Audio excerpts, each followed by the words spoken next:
इन्होंने औरंगज़ेब को विवादास्पद नीतियों पर प्रतिबंध कर दिया। यानी जितने भी औरंगज़ेब ने जो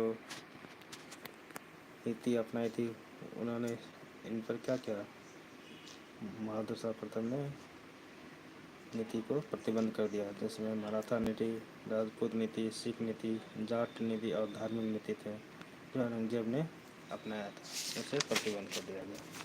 फिर इसके बाद हम चलते हैं, इसमें कुछ नीति जो थे, जैसे में मराठा नीति। मराठा नीति में 1760 AD में मराठा राजकुमार शाहू आज़ाद शाहू को कैद से आज़ाद कर दिया, जो औरंगज़ेब ने 1680 में शाहू को कैद किया था, उसे आज़ाद कर दिया गया। इन्होंने दक्कन में मराठों को राजस्व से संबंधी कुछ अधिकार दिए, जो जैसे चौथ और सरदेशमुखी, जो कर का 1/10 होता था, सरदेशमुखी और चौथ जो जिसे कर का 1/4 उपज का 1/4 कर लिया जाता था।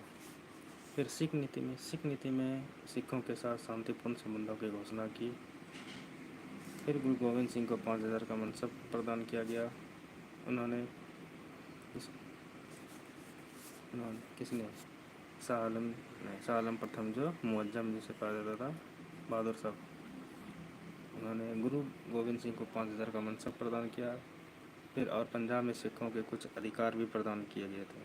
गुरु गोविंद 10वें और अंतिम सिख गुरु थे। गुरु गोविंद ने गुरु के पद को समाप्त कर दिया।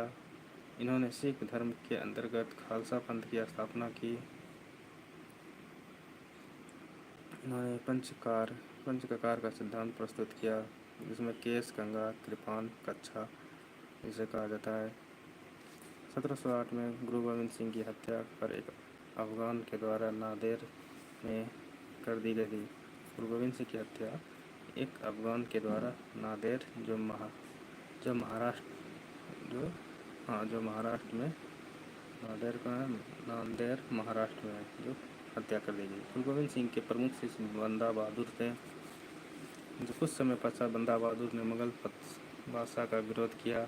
यहीं से मुगलों और सिखों के बीच संघर्ष की शुरुआत हुई। 1712 में लोहगढ़ का युद्ध हुआ, जिसमें बंदा बहादुर और मुगल बहादुर शाह के बीच युद्ध हुआ, जिसे लोहगढ़ का युद्ध कहा जाता है। इस युद्ध में बंदा बहादुर की हार हुई। इसके बाद में जाते हैं राजपूत नीति। राजपूत नीति में साथ वो हस्तक्षेप की नीति का अनुसरण किया। इस समय 2 राजपूत प्रसिद्ध शासक थे, जय सिंह और अजीत सिंह। जय सिंह आमेर का शासक था, अजीत सिंह मारवाड़ का शासक था। धार्मिक नीति में क्या हुआ?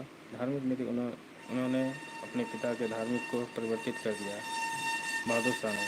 जो औरंगजेब ने जो अपनाया था धार्मिक, वो उसमें धार्मिक नीति को परिवर्तित कर दिया, जिसमें जजिया और तीर्थ यात्रा कर को हटाया। जो औरंगजेब ने जजिया और तीर्थ यात्रा कर लगाया था, यह बहादुर साहब ने इसे हटा दिया। इसके काल में मंदिरों को नहीं तोड़ा गया। जिस तरह से औरंगजेब के काल में बहुत सारे मंदिर, बहुत सारे कर जो लगाया गया था, इन्होंने सारा चीज़ हटा दिया, मंदिर को नहीं तोड़ा गया। जाट नीति में क्या हुआ? जाट नीति में जातों के प्रसिद्ध शासक बदन सिंह और चोड़ामन थे। उन्होंने जातों के शांतिपूर्ण संबंधों को स्थापित किया। प्रसिद्ध इतिहासकार सर सिडनी ओवन के अनुसार ये अंतिम मुगल शासक थे। इन्होंने कहा था कि यह मुगल शासन सिडनी ओवन के अनुसार यह शासक अंतिम मुगल शासक। लेखक काफ़ी खान ने प्रसिद्ध पुस्तक मुंतखाब अल-लबाब उत्तर मुगल काल में लिखी थी। इस ग्रंथ में काफ़ी खान ने बहादुर शाह प्रथम को शाह-ए-बेखबर कहा गया। इस ग्रंथ में काफ़ी खान ने बहादुर शाह प्रथम को शाह-ए-बेखबर कहा गया। बहादुर शाह की मृत्यु 1712 AD में हो गई। धन्यवाद, मैं आपका यहाँ तक ही पढ़ाऊँगा, फिर इसके लिए कल बढ़ाया जाएगा। Thank you.